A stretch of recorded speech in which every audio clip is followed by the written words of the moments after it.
going on, guys? Welcome back to another build video.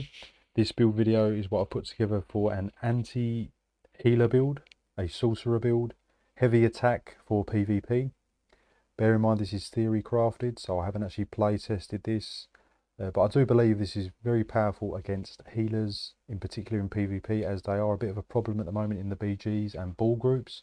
So this is specifically designed to tackle that issue, especially ones with high health. So we'll get straight into it. So the first set we're running is the Night Slayer, which is an excellent heavy attack set for PvP. Your fully charged heavy attacks deal an additional 8% of the enemy's max health. So the higher the health, the more oblivion damage. So they'd have to get to 80k health to actually get the full 8,000 oblivion damage. So you're probably not going to be hitting that sort of number. But generally, Warden healers do have high health. They can range from the 50, 60, even 70k range. So this is an excellent set, and it's oblivion damage. So it's going to go through and ignore any shields they have on them. So it gives you a line of magicka, spell damage, and maximum health. We've also got Gold Coast enfeebling poisons, which will apply minor defile. So it's going to reduce their healing received and their shield size. And we've got this imprecise. A lightning staff as well for heavy attack. On the back bar, I've just got a restoration staff potentes in defending, which is going to reduce your damage taken by players by 3%. So if you've got to go on the defense, this is quite ideal. The next set we're running is the Gerald Mountains War Chief, which gives you a line of weapon and spell damage. And when you deal damage, it's going to apply a stack to your enemy, reducing their healing received up to 35%. So when it's at full stacks, which will come probably within about 15 to 20 seconds, if you've got continuous pressure on them, it's going to reduce their healing received by 35%. It's going to also reduce your healing received, but that's not really to worry too much. It's more about stopping them healing. So we've got that heavy reinforced, and the shoulders are medium impenetrable, with max magicka on the shoulders and max health on the head. The next set we're running is another underrated set, which is the Snake in the Stars. It gives you a line of recovery, a line of magicka, a line of weapon and spell damage, and another line of recovery. And applying a major or minor debuff to the enemy is going to apply star venom to them. And whenever the enemy is healed, they're going to take oblivion damage. So it's an oblivion damage based build. So they're going to take oblivion damage from the Night Slayer and oblivion damage every time they heal from the Snake in the Stars. This is a light set, so the chest is light reinforced with max magicka. Sash is Snake in the Stars, waist light impenetrable, max magicka. Hands are the same. The legs are reinforced, and the feet are impenetrable, max magicka, light. So we're running 5 light, 1 heavy, 1 medium. And all the jewellery is Night Slayer. We've got 2 arcane, 1 protective, 2 are weapon and spell damage, and 1 is magicka recovery. So we've got Rune Cage as our first skill, which is going to imprison the enemy. So it's going to stun them. It also can't be blocked, so you're going to stop them in their tracks from the healing.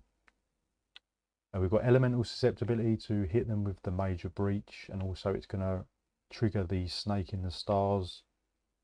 We've got crushing shock to interrupt any casting they're doing and set them off balance. We've got degeneration for our source of major brutality and sorcery, and it's going to deal damage over time. It's also going to trigger the Mage's Guild line to get the empower, so your heavy attacks are going to deal more damage.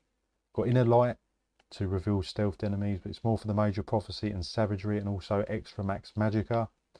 And suppression field, which makes sorcerer very unique against healers, is that you can apply this over the top of them.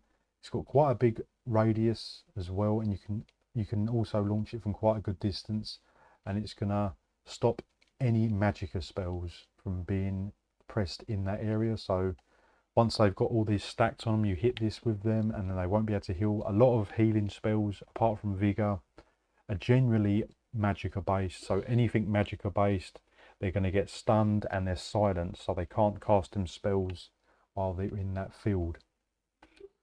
On the back bar, we've got Ball of Lightning just to escape just in case we're attacking a ball group and we're getting overwhelmed, so we can just escape quickly. We've got bound aegis for more max magicka, slotted on any bar as well, and we get the minor resolve and minor protection. We've got hardened ward just for a shield for us, healing ward for another shield for us, and boundless storm for our source of major resolve, and it's also going to give you major expedition to escape. And we've got reviving barrier slotted just for another shield for us, absorb a ton of damage and also heal you, but it's also more for the magicka recovery. On the support line you're going to get extra magicka recovery with this slotted, and we don't need the minor protection because we're getting it from the bound aegis. So have all your passives in your 3 class lines, destruction and restoration staff, light, medium and heavy you'll need. We also would recommend, a vampire as well, so undeath I would recommend just to make yourself a little bit tankier. Make sure you have all your passives in your mages guild if you can. It is a bit of a tricky line to farm, but as long as you've got the degeneration and inner light, you don't need everything in here because it can be tricky to get.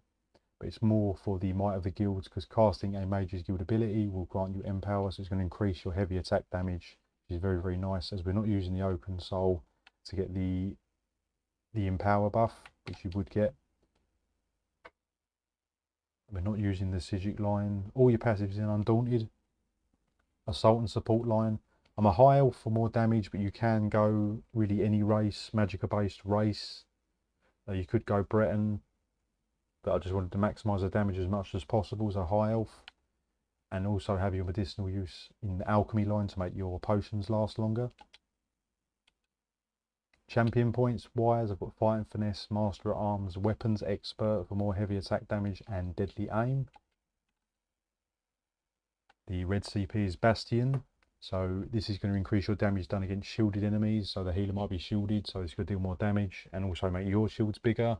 Got rejuvenation for recoveries, fortified for armor, and boundless vitality just for a bit more health.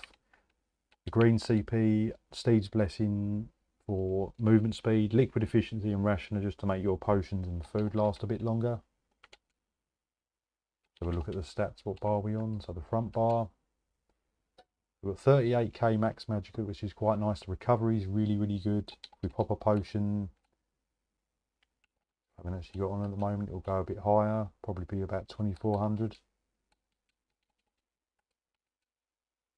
Or even higher than that, it's 2700, so it's very, very high max magicka, so you can keep that crazy pressure on. You can change that as well if it's too much recovery, but that's really, really good. You can put more spell damage in if required. I've got 40 points into magicka, 24 into health. We're using the Witch Mother's Potent Brew, running the Atronach for the magicka recovery, but you could go into more pen if you wish. Make sure you Vampire Stage 3 for the Undeath passive. So now we're getting to how to play the build. Not particularly tricky.